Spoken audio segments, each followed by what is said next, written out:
She leaned close across the linen table, the murmur of clinking glasses and polite laughter around us, and whispered words that sliced deeper than a knife. "We made sure your name's not on any invitation this year." In that moment, the bitter drama at brunch revealed itself. A performance staged with perfect smiles, but poisoned at the core. Her lips barely moved, but the meaning was unmistakable.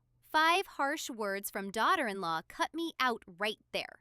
And yet, what those words set in motion was far more devastating than she ever imagined. The restaurant glowed with Sunday sunshine pouring through glass windows, bouncing off polished silverware, painting the room with a false sense of peace. I had chosen my seat near the view of the river, hoping to savor the morning like any mother might when invited to brunch by her son's wife. Instead, Jessica, so poised, so practiced, delivered her message with the softness of a lullaby and the cruelty of a verdict. It was betrayal wearing perfume, smiling as it erased me. People think betrayal comes as shouting, slamming doors, accusations thrown across the room. But betrayal, the kind that breaks your bones without leaving a bruise, often arrives gently, served alongside champagne and avocado toast. Jessica's hand rested casually against her coffee cup, her expression unflinching, as though she had only commented on the weather. Yet underneath her calm veneer, I sensed the thrill of victory, the satisfaction of control. She had planned this moment, rehearsed it, waited for the exact time to land her blow. The irony was sharp.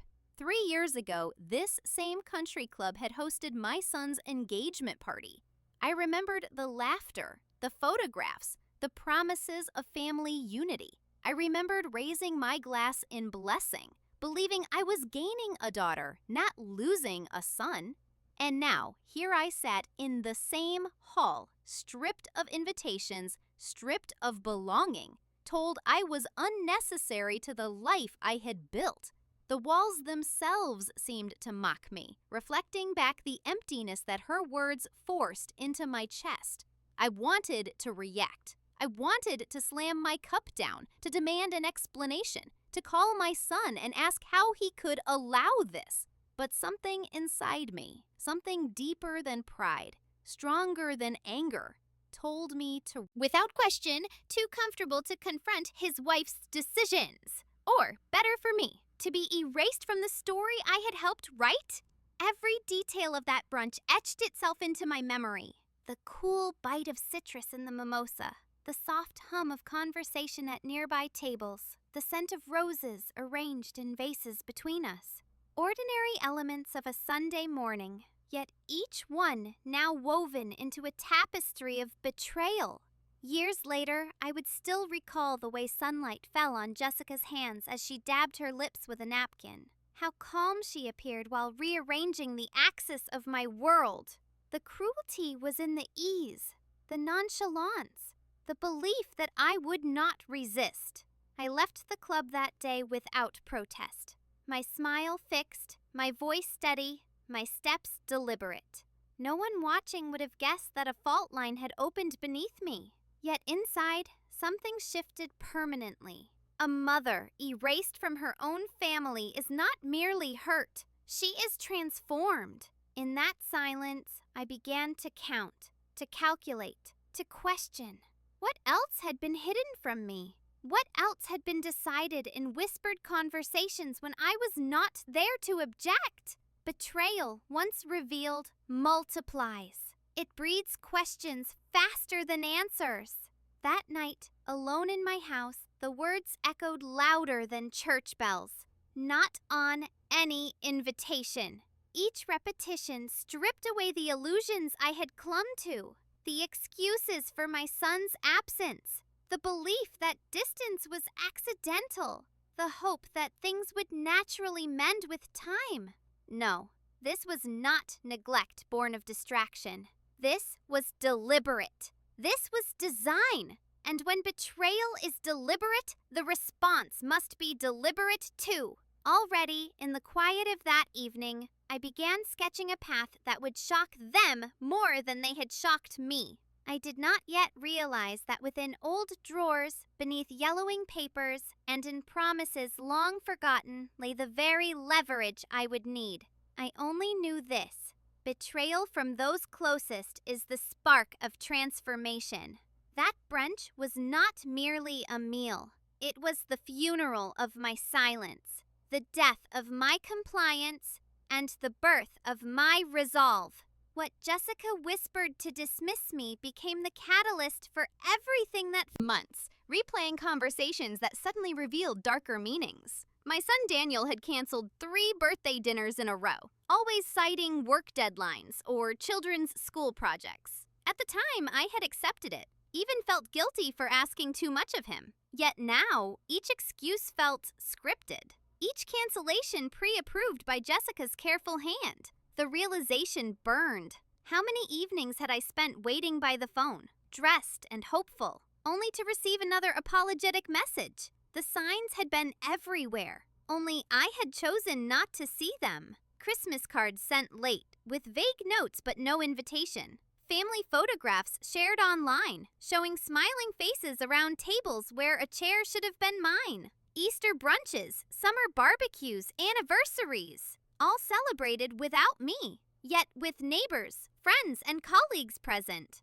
At first, I told myself it was bad timing, that the children were sick or Jessica was overwhelmed. But the pattern became too neat, too consistent to be accident. I was not overlooked. I was excluded.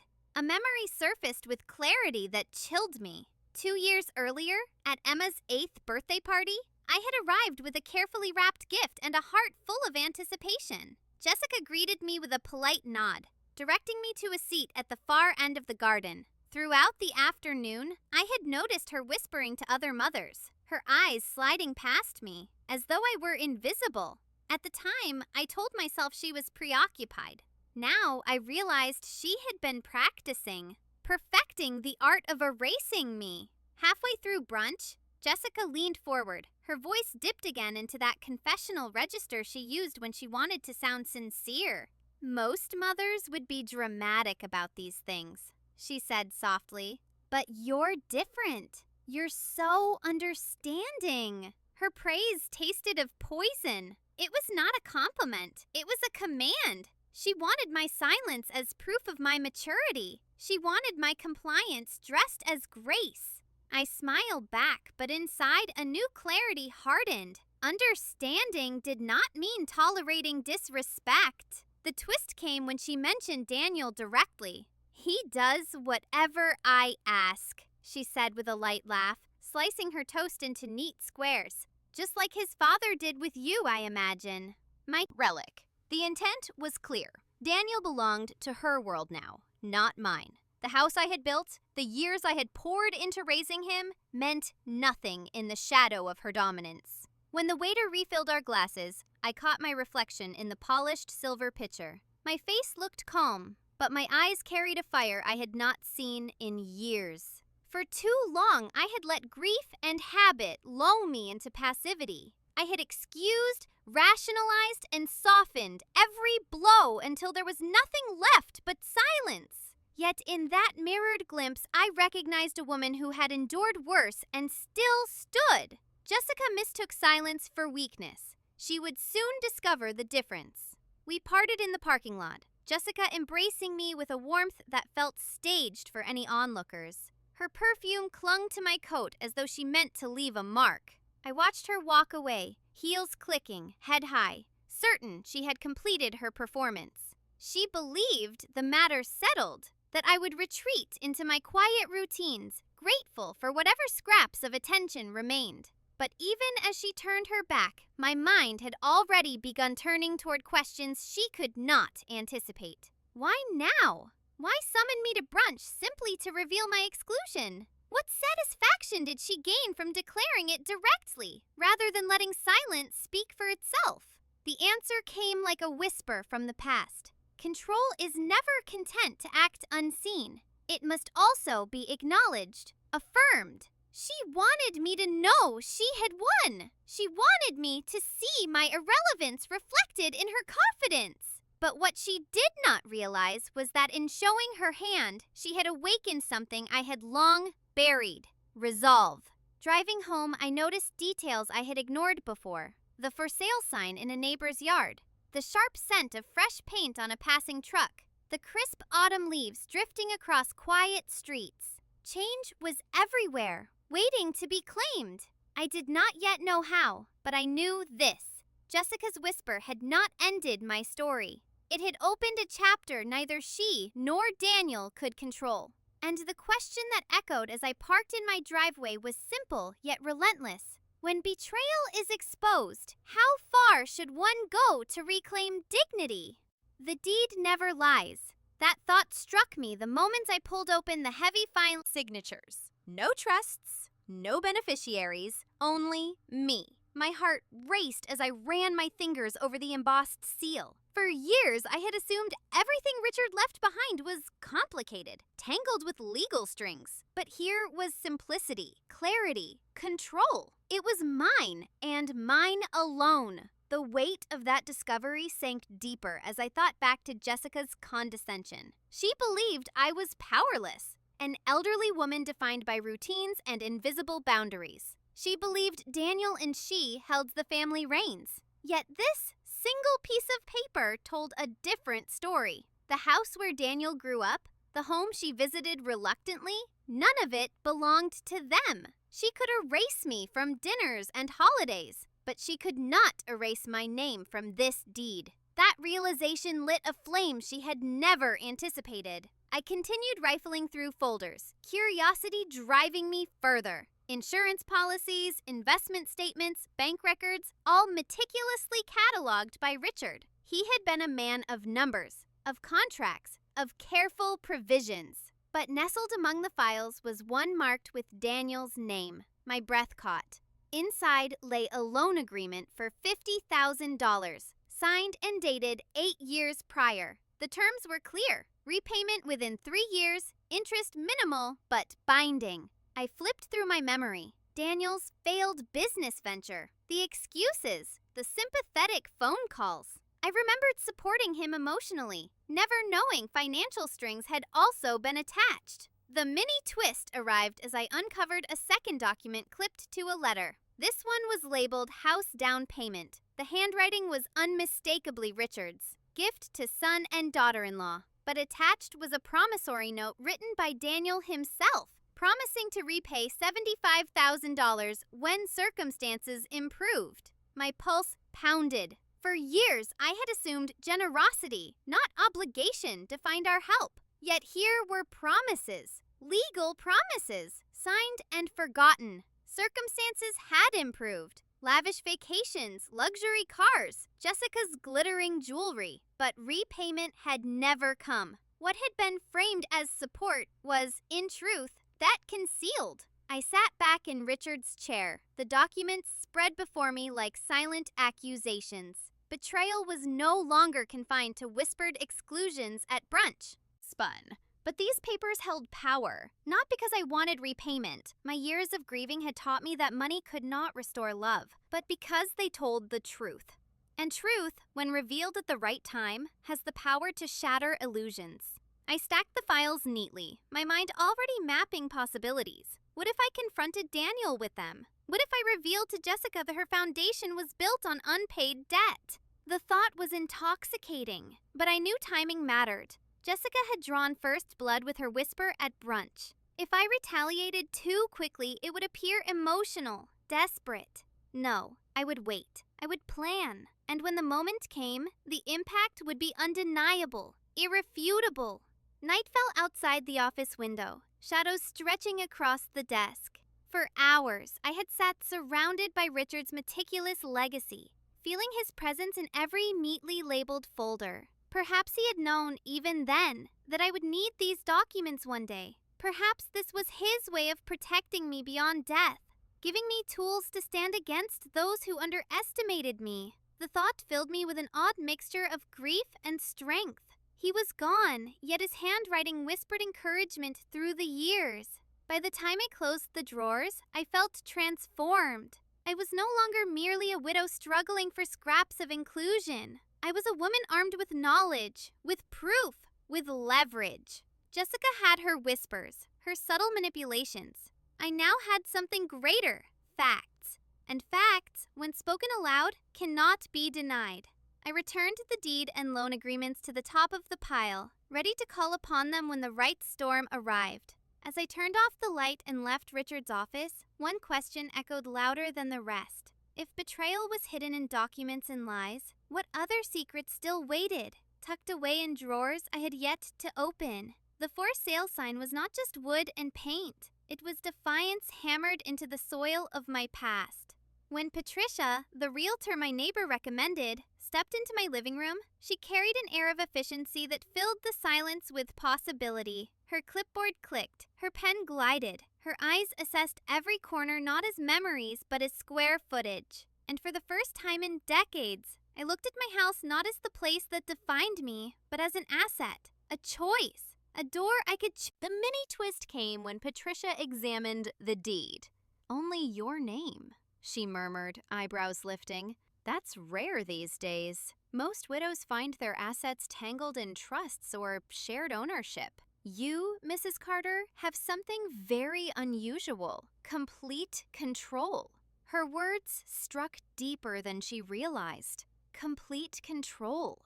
The phrase rang in my ears like a hymn. For years, I had lived under the shadow of others' choices. Richard's career, Daniel's decisions, Jessica's rules. But now, in this one area of my life, I held the pen, the authority, the final word. After Patricia left with her notes and promises of market analysis, I wandered the house as though seeing it for the first time. The living room, where Daniel had taken his first steps. The kitchen, where I had cooked countless meals, waiting for laughter that never returned. The porch, where Richard and I had watched summer storms. Each memory glowed, but not with grief. For once, they felt like treasures I could carry without needing to keep the walls that held them. Memories live in the heart, not in plaster and wood.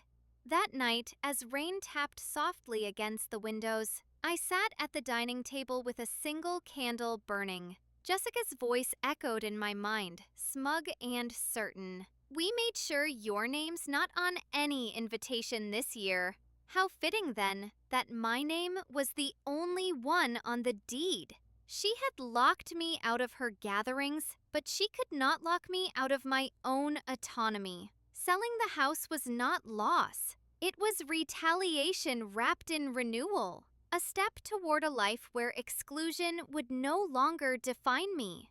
The next morning, Daniel called. His tone was casual, distracted, as though brunch had been just another social obligation. "Mom, Jess said you two had a nice chat," he said, his voice muffled, likely multitasking. I listened, letting silence stretch, until he asked for money. "The kids' playroom," he explained. "Maybe 5,000 or 6,000. Nothing major. We'll pay you back." I stared at the promissory notes still spread across Richard's desk. The audacity was breathtaking. He had not repaid 50,000. He had not repaid roses, blooming against the fence, their petals heavy with morning dew. For years they had symbolized continuity, roots, permanence. Now they looked like farewell flowers. A final bloom before change.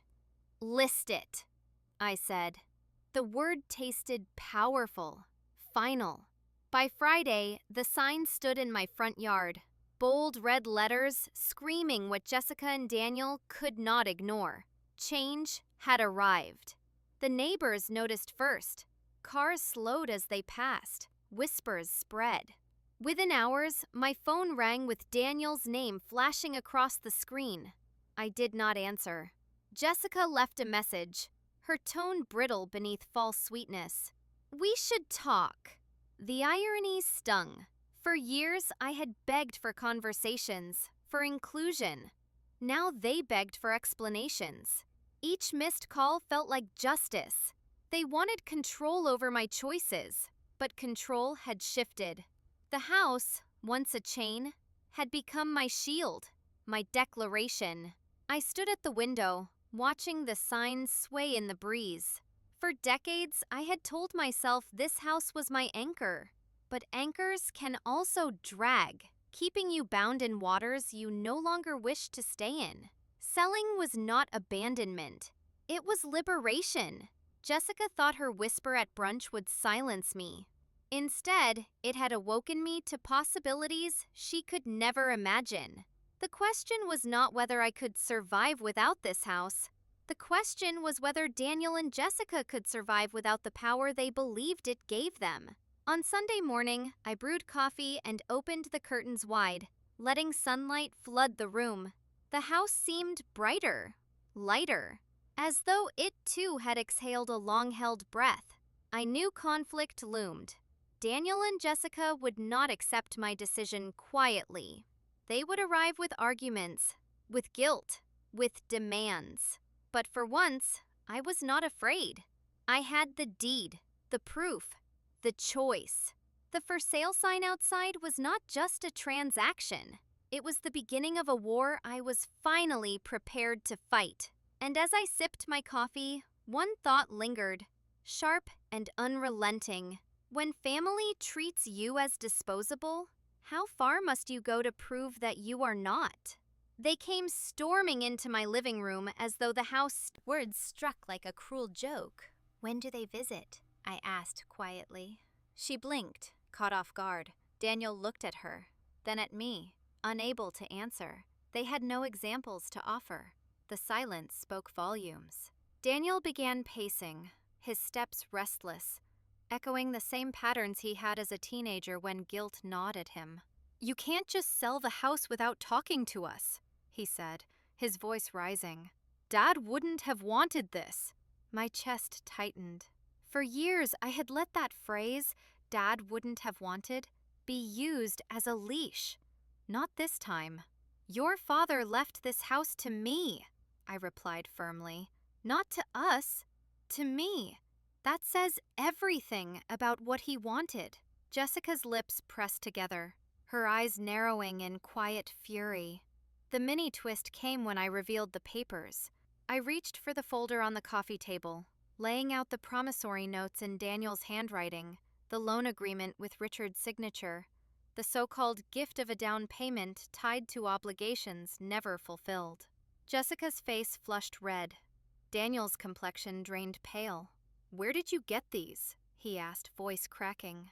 "From the office your father kept," I said calmly. 8 years of excuses and silence end today. Jessica tried to snatch the folder, but I placed my hand firmly on it. "Don't mistake me for powerless again." Daniel collapsed onto the couch, his shoulders slumping. "Mom, that money was between me and Dad. He understood." I leaned forward, my eyes unflinching. "I was married to your father. His assets were our assets. Nothing was between you and him that excluded me. These documents are proof of what you've taken and what you've ignored." Jessica interjected sharply. "Maybe we should discuss finances separately." Her attempt to control the narrative was almost laughable. "There is nothing to discuss," I said coldly. "I am not asking for repayment. I am pointing out the years you treated me like a bank that never closed." The argument escalated, voices rising, accusations flying. Jessica accused me of selfishness, of destabilizing the family. Daniel begged me to reconsider, reminding me of the children, of traditions.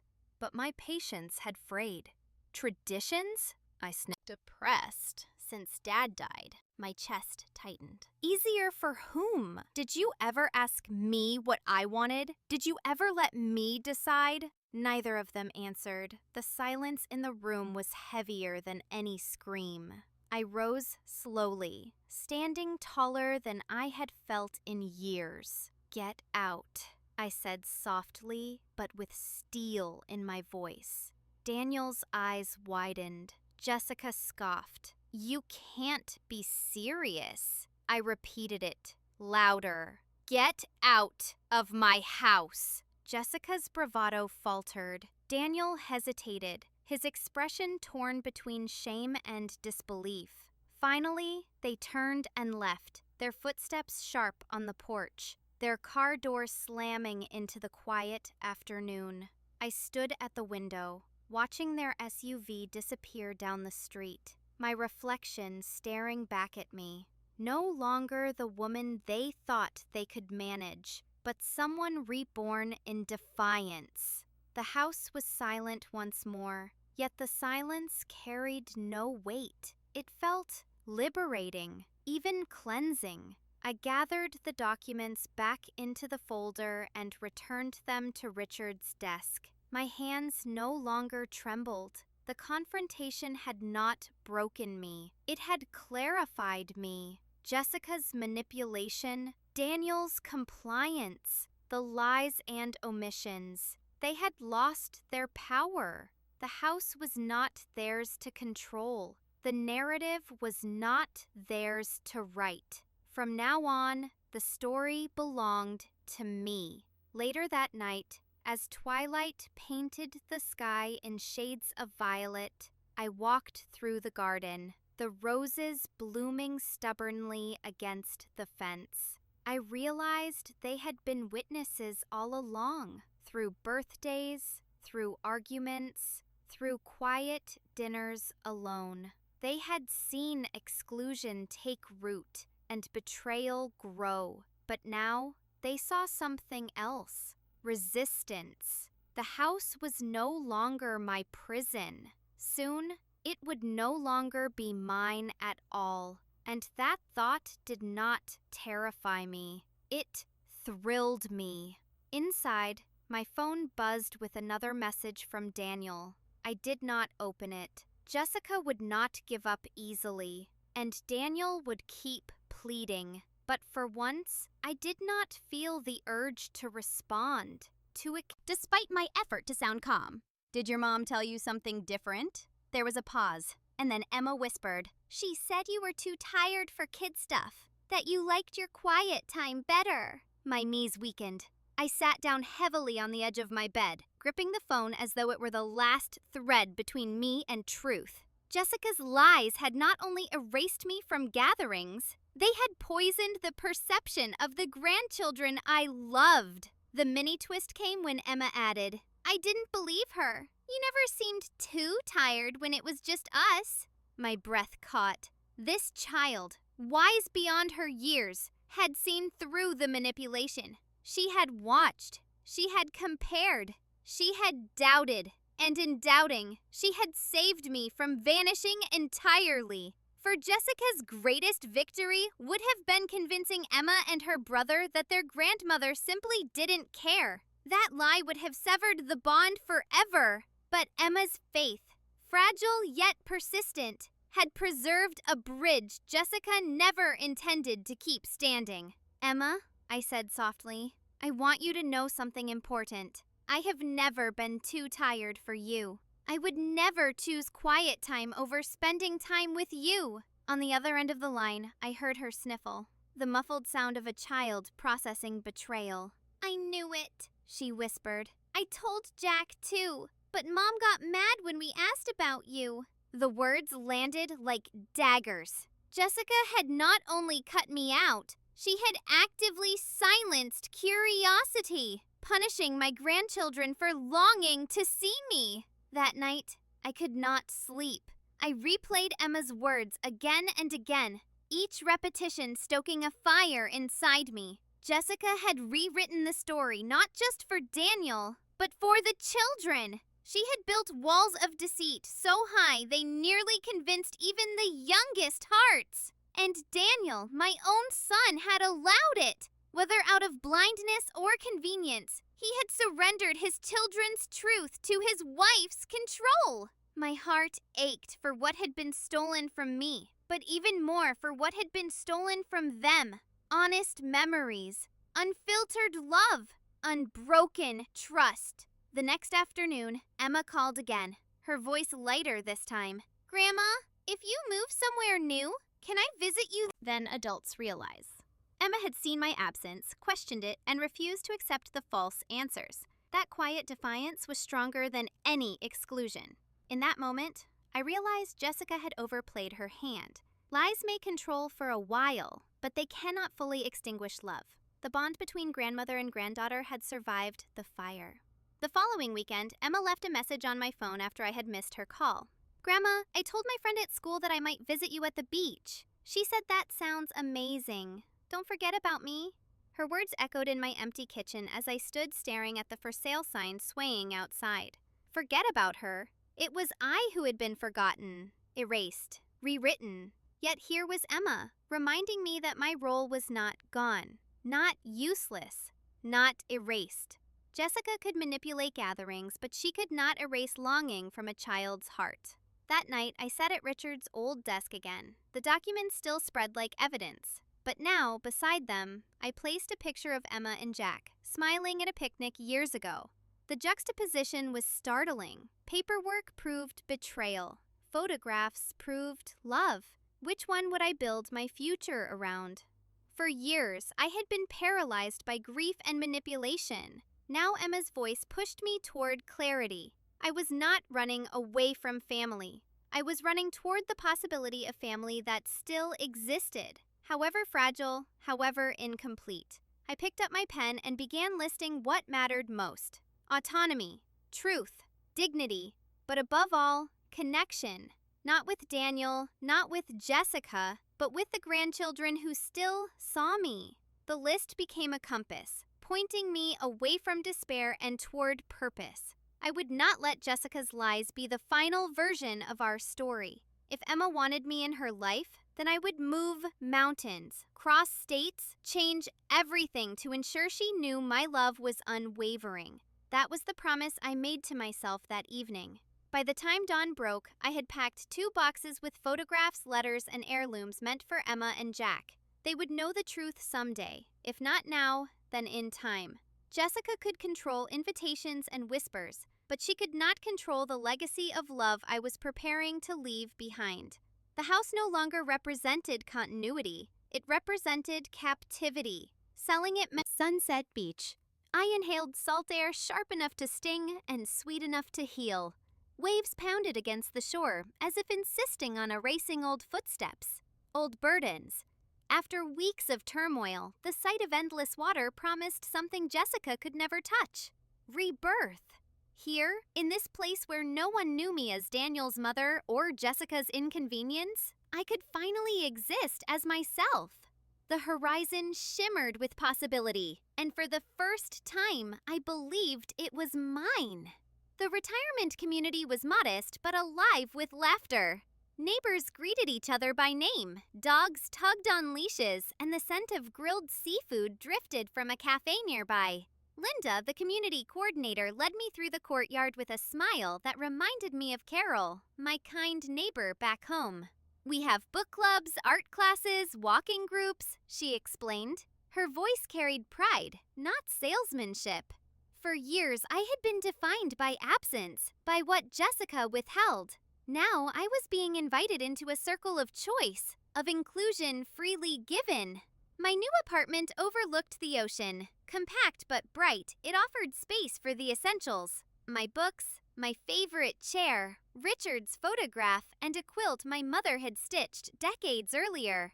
As I unpacked, I realized how little mattered compared to what I had carried for years. Memories. They fit easily into the smallest corners, needing no storage unit, no deed. The simplicity felt radical. Jessica had tied my worth to possessions, routines, appearances. Here, the only measure was joy. And joy, I discovered, required far less baggage than grief had convinced me. The mini twist arrived during my first evening walk along the beach. A young couple, holding hands, stopped to admire the sunset. "We just moved here," the woman said brightly when she noticed me nearby. "It feels like the start of everything."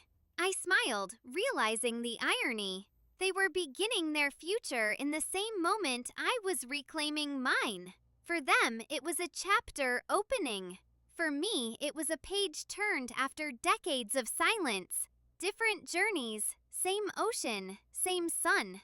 Proof that life could begin again at any age. Within a week, I joined the book club. We met every Tuesday in a sunlit lounge discussing orange. I realized imperfection was part of the art. A fellow student leaned over and said, "Sometimes the mistakes make the painting beautiful." His comment stayed with me. For years, I had seen my life's mistakes as shameful, but perhaps they too could be reframed. Marks of humanity, strokes that added depth to the canvas of my story. Emma called during my second week. Her voice sparkled with curiosity. "Grandma, what's it like? Do you really see the ocean every day?"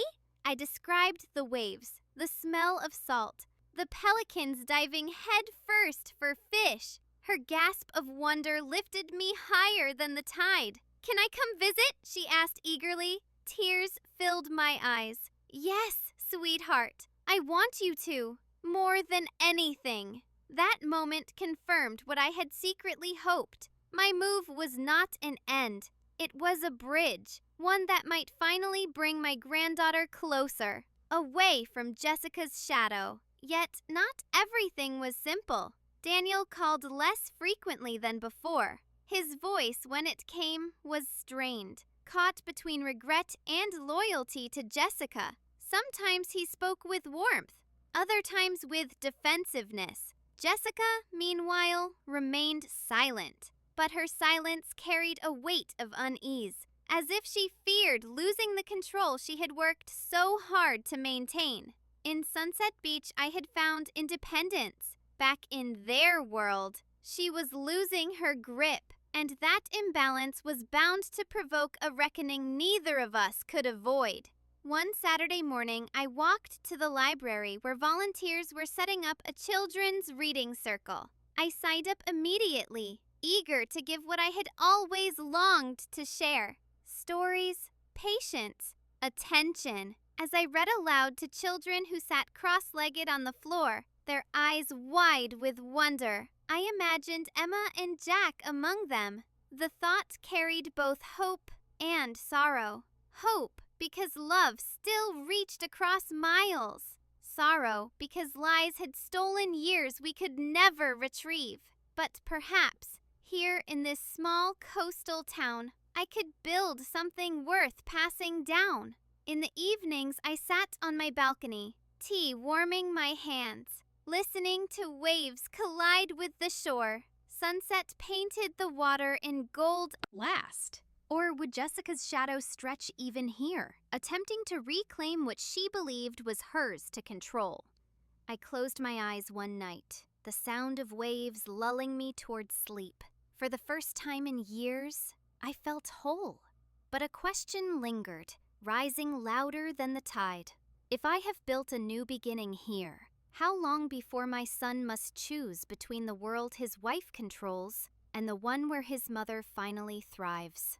Michael appeared at my new doorstep like a man who had lost his way. His shoulders sagged, his suit jacket wrinkled, his eyes red from sleepless nights. When I opened the door, he clutched a paper cup of coffee as if it were the last lifeline keeping him upright. "Mom, please," he whispered, his voice breaking. "I need to talk." Sunset Beach's salty breeze curled around us, and for the first time in years, I felt the balance had shifted. He was no longer the son who dictated terms. He was a child again, seeking his mother's forgiveness. We sat at the small kitchen table overlooking the ocean, the waves roaring faintly through the open window. Michael stared at his hands, unable to meet my eyes. "I didn't know," he said finally. "I didn't know how much Jessica was twisting things." His words came slowly, heavy with guilt. "I thought you preferred being alone. I thought it was easier for you that way." My heart ached, not only for what he admitted, but for all the years he had chosen to believe assumptions instead of asking me directly. The confession was both balm and wound. "Michael," I said softly, "did you ever once stop to ask me how I felt?" He shook his head, shame coloring his face. "No, I let her decide. I let her create the rules. And I convinced myself I was protecting you. For years, I had imagined what this moment might feel like, if it ever came. Yet sitting across from him, watching regret darken his features, I realized apology could never restore stolen years. But perhaps it could open a door to something new. The mini twist came when Michael pulled a folded piece of paper from his pocket. He slid it across the table with trembling fingers. "I found this in my office drawer," he said. "One of the promissory notes." It was his handwriting. Once Jessica's influence tightened again, that uncertainty lingered even as compassion softened my resolve. I placed my hand gently on his. "Michael, remorse is only the first step. What you do after this matters more than what you say." He nodded, swallowing hard. "I want to make it right. I don't know how yet, but I'll figure it out, even if it means standing up to Jessica." The tremor in his voice betrayed fear, but also determination. For the first time, I glimpsed the son I once knew, the boy who used to promise the world to me, not the man who had let someone else rewrite our bond. We spent hours walking along the beach. Michael spoke about his marriage, the silent battles, the compromises he had made to keep peace. "I thought I was choosing stability," he said, kicking at the sand, "but I was choosing silence. I was choosing convenience over truth." His words struck me deeply. Silence had been the weapon Jessica wielded against me, and silence was the prison Michael had built for himself. Now, here in the open air, he was breaking both chains at once. Yet doubt gnawed at me. "What happens when you return home?" I asked. "Will you still speak this way when she's standing in front of you? Will you still remember this conversation when she calls me a burden again?" Michael stopped walking, turning to face me with unflinching eyes. "That's what I'm afraid of," he admitted. "But I can't lose you, Mom. Not again. I'll fight for you, even if it costs me everything." His vow rang with conviction, but the test had yet to come. As twilight painted the horizon, we sat by a fire pit outside the community center. Neighbors laughed nearby. Children toasted marshmallows, and the warmth of the flames wrapped around us. Michael leaned forward, voice low. "I don't expect you to forgive me overnight. I don't even expect you to trust me right away. But please, don't give up on me. Give me a chance to earn my way back." His plea cut through my skepticism, reaching the tender part of me that had always loved him beyond reason. Emma's voice came back to me, her innocence revealing Jessica's lies. Due to keep control. The confrontation could no longer be postponed. Jessica arrived unannounced, her heels clattering against the wooden floors of my new apartment like an unwelcome drumbeat. Michael stood beside me, torn between the woman he had vowed to honor and the mother he had nearly lost. Sunset Beach had become my sanctuary, but in that moment, it turned into an arena. The ocean roared outside, indifferent to the storm brewing within these walls. Jessica's eyes locked on me, cold and calculating, but her voice carried the false sweetness she often used as a weapon. "Margaret," she began, refusing the familiar "Mom, "I think we should talk about what you're doing to this family." Her words dripped with accusation disguised as concern. Michael shifted uneasily, his jaw tightening. I said nothing, waiting. For years, she had dictated the script. Tonight, I would not provide her with lines to twist. Silence, I realized, could be power too. And in that silence, Jessica faltered, her mask slipping ever so slightly. The woman who had controlled narratives now faced one she could not spin. Then came the mini twist. Michael stepped forward before I could respond. "Jessica, stop." His voice was firm, louder than I had ever heard it directed at her. She blinked, startled. "You've lied to me. You've lied about Mom, about the kids, about everything." He held up the promissory note I had given him days earlier. "I found this. You told me Dad never expected repayment, that it was a gift, but this proves otherwise. You made me believe Mom was exaggerating. You turned me against her." His voice cracked, but his resolve was unshaken. Jessica's face drained of color. Michael, you don't understand. No, he cut in. I finally do. The air between them bristled with tension. I sat still, letting their marriage unravel before me. For years, I had been the one accused, diminished, erased. Now truth itself was my advocate. Jessica tried to regain control. She's manipulating you, using guilt to make you doubt me. Michael shook his head. The only one manipulating me was you. His words, sharp and final, echoed through the small apartment like thunder. Her anger erupted. Do you realize what you're doing? You're choosing her over your own wife! Wood stood firm. Their marriage might crumble. If he wavered, I would lose him again. Jessica, sensing the stakes, turned her fury on me. You're tearing us apart! You're an old, lonely woman who couldn't handle being left behind. And now you're poisoning Michael against his own family! Her venomous words pierced the air, but not my resolve. I met her gaze, calm but unyielding. I didn't tear this family apart, Jessica. I was cast out. You erased me from birthdays, holidays, dinners. You lied to my grandchildren. You turned my son into a stranger. Don't mistake my silence for weakness. It ends here. My words, steady and deliberate, filled the room with a gravity no amount of her shouting could diminish. For the first time, Jessica looked uncertain. Her authority cracked like glass under pressure. Michael's hand tightened around the promissory note as though holding proof of his own awakening. The apartment felt smaller by the second, the walls pressing in. Jessica stepped closer to Michael, her voice trembling now with desperation. If you walk down this path, there's no turning back. It's me or her. Choose. The ultimatum rang like a bell, final and absolute. Michael froze, torn between loyalty and love, obligation and truth. My heart pounded in my chest. I wanted to speak, to free him from the impossible choice, but I stayed silent. This decision had to be his, not mine. Only he could decide whose voice he would follow. He turned toward me, then back at Jessica. His face was a battlefield. Love, guilt, anger, fear, all colliding in an agonizing storm. I can't lose either of you, he whispered. Jessica's eyes narrowed. You can't have both. The words dropped like a stone in water, ripples of inevitability spreading outward.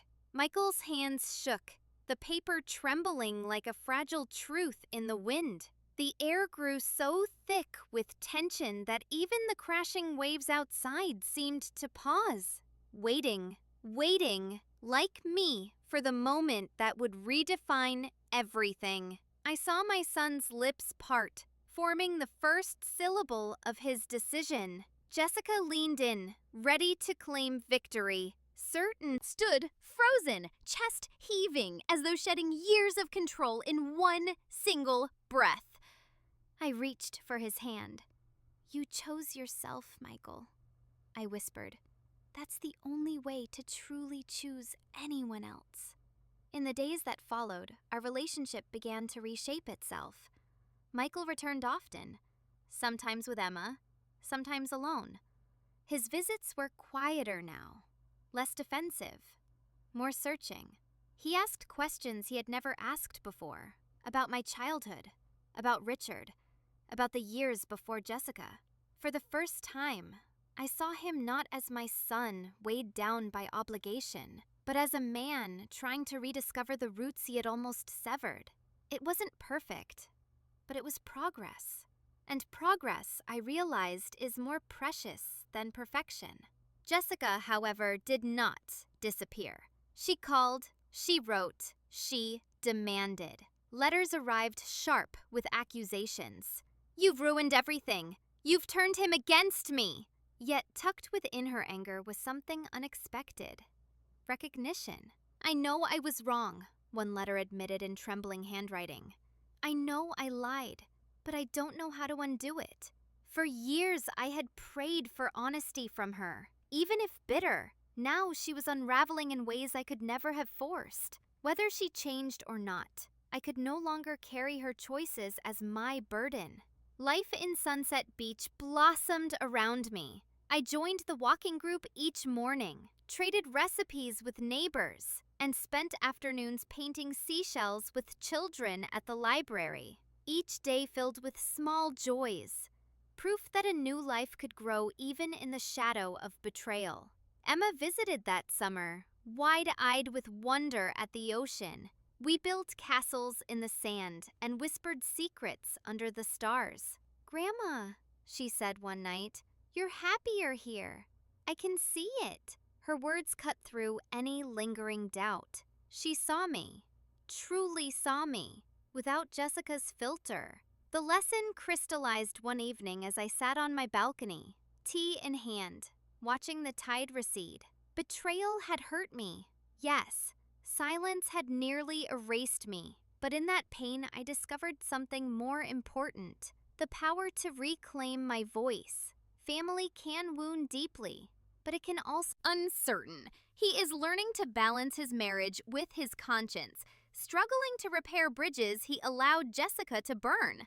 I cannot walk that path for him, but I can stand firm in mine, welcoming his steps toward me while refusing to shrink back into silence. That is the hardest part of love, holding space for reconciliation without sacrificing self-respect. I have learned that boundaries are not walls. They are doors that only open when both sides knock with honesty. Emma continues to be my brightest thread of hope. She speaks freely now, her visits filled with laughter instead of hushed confusion. She no longer wonders if I'm too tired for kid stuff. Instead, she knows I am ready to be part of her life. That truth is my greatest victory. Not the sale of a house, not the escape from exclusion, but the restoration of a bond Jessica tried to sever. If love can survive lies, then perhaps love is stronger than I ever dared believe. The ocean teaches me daily. Waves crash, retreat, and return, never ceasing. Betrayal may retreat, but memory returns. Pain may crash, but healing follows. Every tide is proof that nothing is final. Not grief, not anger, not even exclusion. Life flows, reshapes, renews. I walk the shoreline now with lighter steps, each footprint washed away not as erasure, but as renewal. Tomorrow's sand is always waiting, ready for a new imprint. That is the gift of beginning again. And so, dear listener, I leave you with this thought. Family can wound you in ways no stranger ever could, but it can also remind you of your deepest strength. Betrayal does not define you. Your response to it does. I chose honesty, dignity, and renewal. What will you choose when life tests your heart? If this story touched something in you, I'd love to hear your reflections. Have you ever been pushed aside by those you loved most? Or found the courage to reclaim your place? Share your thoughts below. I read them all. If you want more stories that remind us family is both fragile and fierce, subscribe, like, or share this